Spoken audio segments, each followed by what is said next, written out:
back, I'm Gerty Rude, back again, Saturday mood. Well, I hope wherever you are in the world that you're having a nice Saturday and generally a nice weekend. Got a really sore throat today, so you have to bear with me. We're halfway through this interview. She's a monster. Meghan Markle's sinister real motivation to troll the royal family. Yes, that's right. Sorry, I'm just putting my glasses on. That does help, Gert, you mad blind old bat. Yes, this is why I've picked this. I remember now. Because this is what I've always thought. If you go back on most of her interviews and her podcasts or whatever it is she does, nearly everything is actually aimed at making some wider point rather than just being, as she claims, authentic and in the moment and all this, that and the other. Being present, all that rubbish. So should we jump in and, as I say, Angela Levine, if you go and see this whole interview, there's 13 minutes before this, which is really interesting. But I'm only going to do it from this bit because otherwise it'll be too long. She's made a success of nothing. It's very hard to think of one. But she's still going on and on. Can we take a moment to look at Ange? Doesn't she look lovely? Doesn't she look splendid? Bless her. She's coordinated. Oh, I love it. I love it. She never hits or mishits it, does she? With the old couture. No, not our Ange. And Angela, what's interesting Come on, is darling, that tell there on has to Gert. also been a huge amount of backlash I like your this earrings. week from within I want US them. politics. Now, perhaps not surprisingly, a lot of broadcasters on the right, but these are people who I respect, Angela, so I want to show you some of the reaction. I'll get you to respond as we go. First up, the independent conservative broadcaster Trish Regan, who used to be a star presenter on Fox News. Yeah. I love this. Meghan Markle is just a disaster. We're supposed to call her Meghan Sussex now. This last name made up out of thin air. Meghan Markle and Michelle Obama, they actually have a lot in common, believe it or not. Two women who believe they're kind of owed something, right? Can we stop there? When you say Michelle Obama, yeah, wider context, or should we just keep it on the Michelle Obama? I think we just keep it on that, shall we? Yes. And that they don't have any respect for the institutions, whether it be the political institutions of the United States or the royal institutions of the UK. Well, I mean, as women, they're just ball breakers, aren't they, really? In my day, that's what men used to call women like that, ball breakers. Yeah, keep us in our place. But, I mean, with her, I don't know enough about Michelle Obama, actually, to comment either way. But I do know enough about this bloody Madam Mao. Yes, I do, and she's a ball breaker. Markle has also just come out with a new show, and much like Michelle Obama, it's heading for total disaster territory. No. The viewership is lower than what she had on Harry and Meghan, and it's a really stupid show. It's a stupid... It's really, really ridiculous, isn't it?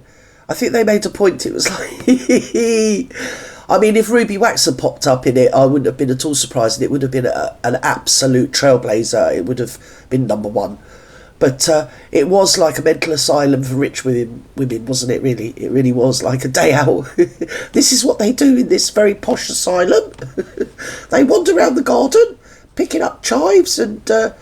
I don't know what else was it, beetroot tops and carrot tops and eating them and chervers or something. What is that? Is that a herb? No one cares. Anyway, it's something like that she was doing. And then she had this fetish that ran throughout the whole of the 8 long, awful episodes of sprinkling flowers on top of things randomly. Like, you know, was it Wally? I think it was Wally that did.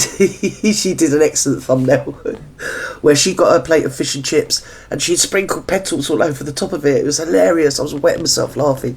But it was like that. It's almost like if she got a pizza out, on would go the flowers, sprinkle with the flowers, and that makes me so much better than you. Because I know about all this, you know. Oh, yes, I do. I know about haute cuisine. I do. On the market, I know about everything, especially about families. I am actually going to start up as an agony aunt. That'll be her next thing. I bet you anything, it should be an agony aunt about, how you inclusive and be present in the moment and everything's about family. Nonsense, right, let's go. Where she tries to pretend she's Martha Stewart, except she's not Martha Stewart. No, she'd never be Martha Stewart. She doesn't actually make cookies for her kids. She doesn't actually make jams in her... Now, when you say she doesn't actually make cookies for her kids, right, can we go out on a limb and suggest that maybe, just maybe, she doesn't make cookies for her kids? Because maybe her kids aren't there. Let's just say that. Should we say that? Spare time, and she doesn't make things like bath salts, which just turned into an epic disaster to the point where I'm like, Netflix, what are you thinking? Like, actually, she's becoming a legal liability for you. There was more from Trish. Yeah, because it came out that apparently if you did the things that she did with the salt, do you remember? The unassuming salt, it was his own fault, it shouldn't have been there. It did rue the day that it was actually there. And she mixed it with some oils or something or other, and then she said you should put it in a bath. And apparently, somebody was saying, some expert or something was saying that if you mix those two things together, it'll probably burn your skin. So, like, she's becoming like a legal liability to herself, you know? Regan, watch this. But this is not the end of her. You see, right before I came to air, one of the guys on our production team, David, sent me a funny tweet from Lemonade Podcast. She's got another podcast out. Meghan Markle actually has another. So the Netflix thing is bombing, and the previous podcast on Spotify, you know what a train wreck that was. Like, literally nobody tuned in, and they were paying her a fortune for it. Well, it was hate watching, and it wasn't that nobody tuned in. It was just a snooze fest. It was just nonsense. It was absolute nonsense. It was literally like being made to listen to a load of vacuous rich women wittering away. You know, the types of ladies at lunch that do nothing and are just vacuous and inane and nothing sensible to bring to the table, but they're just going to witter on. But because they're rich and powerful, they can have a camera on them and be authenticated, is it? Or validated, because she's Meghan, because she's had the royal, you know, Todge. So that makes her, you know, a very important, a very interesting person, and she's got a lot to impart, especially when it comes to petals. I mean, can you imagine being a flower in her garden? You've got a shelf life of about a day, haven't you? Before she comes out with the claws, starts pulling your head off. And now she's got another one from Lemonade, and I just say, like, what is it it with Lemonade, people? darling? Like, why Lemonade. are you so desperate to be on TV or be on podcasts or have a voice and have Because a voice she's a publicity hungry hoe. See, really very easy. Honestly, she wants to be queen of the world. She wants to be Diana Mac too, doesn't she? Except Diana was never, well, I mean, she wouldn't have ever got where she was in the sort of history of the world by being anything like Marklet. I mean, Marklet would go down in the history of the world, but not as being anywhere near Diana. Do you get me? Like, nothing. literally Like, you're nothing. sitting there talking about lavender. Apart from they shared the same perfume, allegedly. Good question, Angela. But first, we've partnered with Gundry MD to share this information with you. Let's go Never back. enough, and she goes on and on and on, because she has to beat everyone until she wins. She's got the best anything, and it's very irritating, actually. Yeah, but the wider point of this whole interview was the fact that she does everything seems to be a jibe at the royal family, and anything she does, her whole motivation, she's got to get in there somewhere about how she's better than the royal family, or they lost a great person in her, or they were mean to her, and this, that and the other, or just remind the public that she is royal. And it's so tedious. No one cares, especially when she's preaching all this equality, equity and inclusion nonsense. Diversity and inclusion and authenticity, being present in the moment, organic and everything. Aren't we all equal? Yeah, there is no royals, nobody's better than anybody else. Well, in my mind, nobody was before, but you just play along, don't you? You just don't play along. Whatever. Keep them quiet. At the end of the day, we're all born and we're all, well, we don't live forever, do we? I listened to a couple of people today who were saying that they try to like her a bit, but you just can't. She's so just awful. Insane. You just She's a nutter. like her. She's a nut And there job. are big And I think names. people She's mad Yeah, mouth. and the other thing is, Angela, it's not just women. I know we've only looked at women so far, but it's also big figures on the right. Well, I think where she resonates with women, if I'm totally honest, where she resonates with women is, I'm not saying her in her entirety, but facets of her resonate with women, because we've all met women like her that have actually come into our lives at some stage and just completely ruined our lives. Or other people, it wouldn't have to actually be ourselves. Maybe it's someone else and you've been the onlooker, that you've seen a woman, whether it's at work or in a family, or you married into a family, or they've married into your family, or whatever. or maybe they've been a sibling or a parent or even a grandparent, you know, anybody, or a boss, the worst possible, or that really toxic workmate that pretends to be your friend, but really they're setting you up for the sack every working minute of their day, you know. We've all met these types of women, and she's just one of them, isn't she? She seems to manifest quite a lot of the facets of that kind of toxic victim, passive-aggressive. Even though she's a right little mover, she'll always turn everything around so she's the victim type of character. As I say, I pays of repeating myself, we've all met them, and that is where she falls down.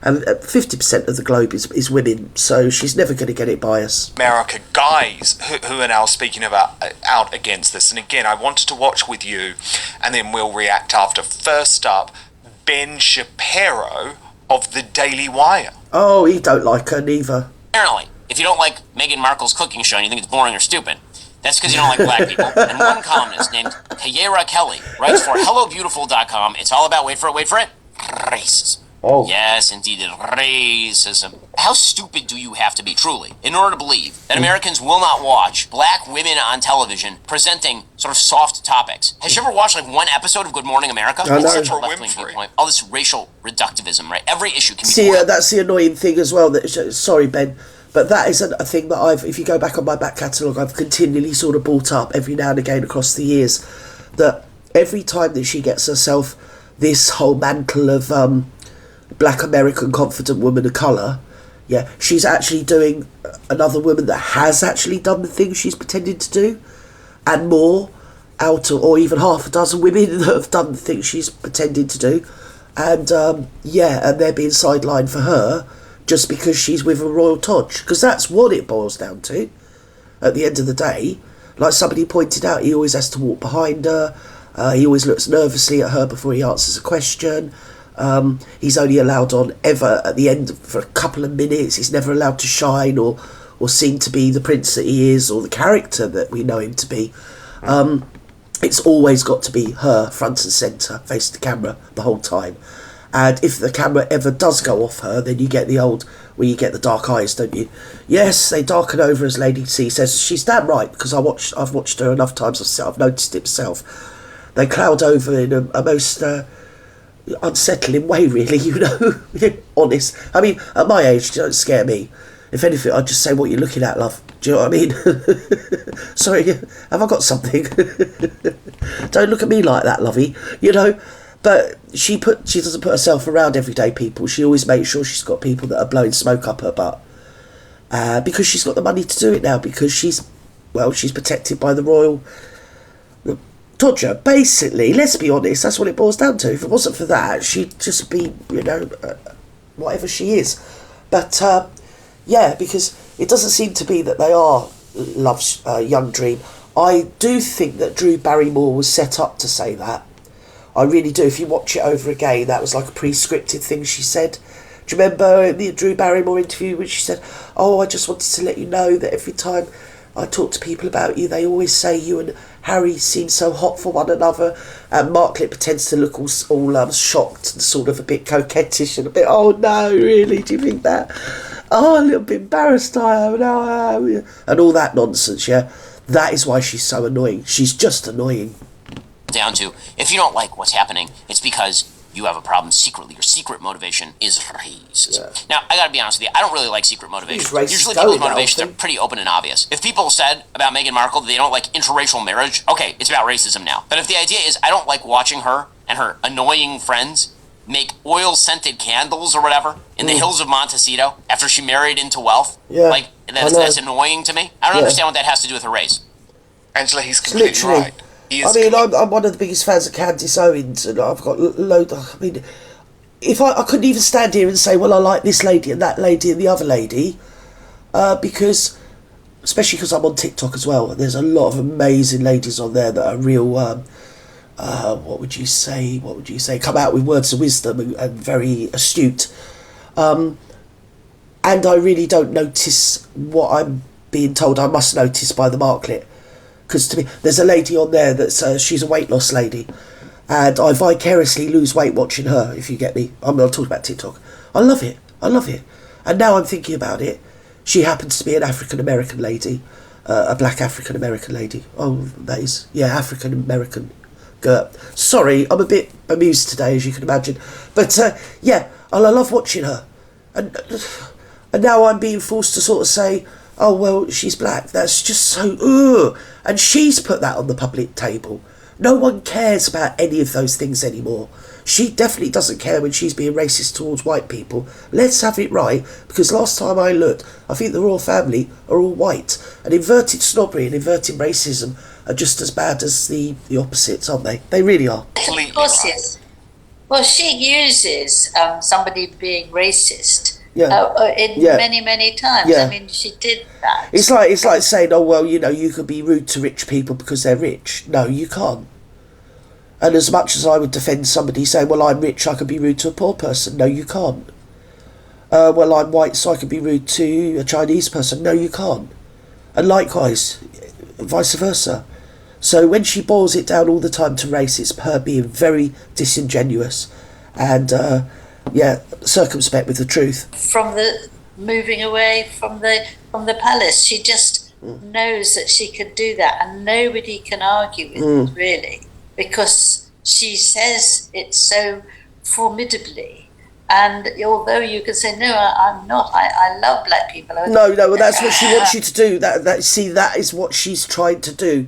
And then, of course, as soon as you say something like that, then, of course, they say, well, racism, race. And it's that very middle, upper class way of saying, oh, I'm showing your anti-racist credentials by imagining that people of other ethnicities, whether they're Chinese or Korean or Bangladeshi or African or whatever, or Maoris, oh, well, they need to hand up, you see, because they are those tags that I've given them, all the middle class and political class, and what would you say, the learned classes have given all these people these labels, when actually in other sectors of societies, nobody, say you're all living in an area together and you're all equally as poor, nobody noticed that you're a Maori or you're Chinese ethnicity. They wouldn't notice that. You're all in the same area, you're all in the same boat, you're all living the same way, in the same life, and you've all suffering the same setbacks and the same problems. And it's, as I say, it's the media and the learned class and all these people that think they know better than you that come along and try to put people in these little cubby holes and then stand on the sidelines saying, oh, you're thisist and you're thatist and you've got thisism and thatism, when really people, you're split into two sort of camps at the end of the day. And this is another Marxist thing, that you divide and divide and divide. But really the division is only ever that 80% of us are in the same boat and 20% of us aren't. And it's the 20% of us that aren't that are standing there telling us that we're all isms and this, and we're not.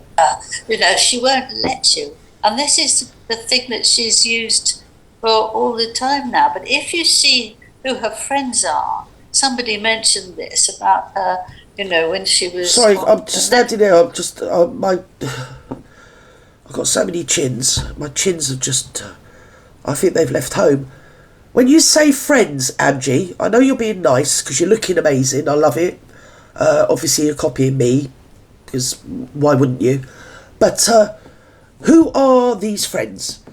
Because as far as I can make out, her friends, and I'm doing air quotes, are usually people that are tradesmen, like a makeup artist that comes and does her makeup, or some bin that she's paid to like her. It's just annoying. But she didn't have one non-white person there. All her friends who she'd invited. She had loads of Koreans.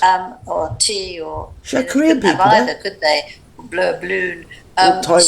She didn't have one single black person. I'm not saying she had to, but actually, for someone who goes around actually telling everybody that they are racist, you would imagine. See the uncomfortable conversations that she elicits, and she engenders this. Now we're all sitting here, and of course, Angie's saying the unsayable. Of course, we've all noticed that, but nobody's said it, because to say it, you're as bad as the Marklet, aren't you, really? And that's where she puts everybody. It's divide and divide and divide. She's doing it for disingenuous and intellectually antagonistic reasons. But on a wider, she's part of that little lefty cult of Marxism, isn't she? World Economic Forum and all that. Oh, what were they called? young global world leaders, that whole thing wanted to be. Do you remember? When she was pretending she was 40, but we all knew she was 44, and she was trying to be, and she gave him a speech. Do you remember she gave him a speech a couple of years ago? Oh, you young global world leaders, and I never believed I could be here, and I had my name on a name tag on my dinner table, or some load of bollocks that nobody was interested in or believed in. It was their fault. It was their fault because they give her a microphone, and I always say that. I've got no sympathy. If she's there and you've got a microphone and you let her near it, that's on you. It's on you. It's not on us. It's on you. So, yeah, she got up there and made a complete prawn of herself. Wearing red, of course, she was just trying to copy me. And, our global world leaders. I couldn't stop laughing. Young global world leader, the old broad. Oh, well, there you go. Bleeding old thing. Anyway, I'm going to let you go. A mixture of people there. Not sort of nice girls with long curly hair and very much white skin. Oh, to be honest, Ange, I'll be honest, darling, I think a lot of the people there, if you watch it, they all seemed a little bit tenuous and a little bit nervous. But I would imagine, they didn't do it in one take, let's put it that way. I can imagine that the thing was posited. If not, you had a script that you read to memorise. I'd like to think she wouldn't go that far, but I'm sure they would have posited, right, I'm going to do this, you're going to say that. You're going to give me the intro so then I can come back with what I want to say, blah-de-blah-de-blah. But knowing the Markley, yeah, it probably was scripted heavily. They probably had it 6 months in advance, didn't they? They were probably up all night, every night, practicing it, weren't they, with her on a Zoom call. But it wasn't taken in one take, and I can imagine there was quite a few takes where they had to say the same thing, pretending to be, oh, it's just so amazing. Do you know what I mean? It's annoying. It was just so annoying. And it was like bad editing. You could see it wasn't bad. Technically, it wasn't bad. I'm just using that as an analogy. It's like bad editing. You can see the cuts and everything. It was her, and you could metaphorically see the cuts in everything. You could see the cuts in the script and the way the people interacted with her their body language against her ridiculous, overacted body language. If she ever does that, back her bleeding palm against her forehead one more time, I'm going to puke. Anyway, let's go, because I've said enough. Wherever you are in the world, whatever you're doing, enjoy yourself. Days are long, but life's still short. Love you and leave you. Bye-bye now.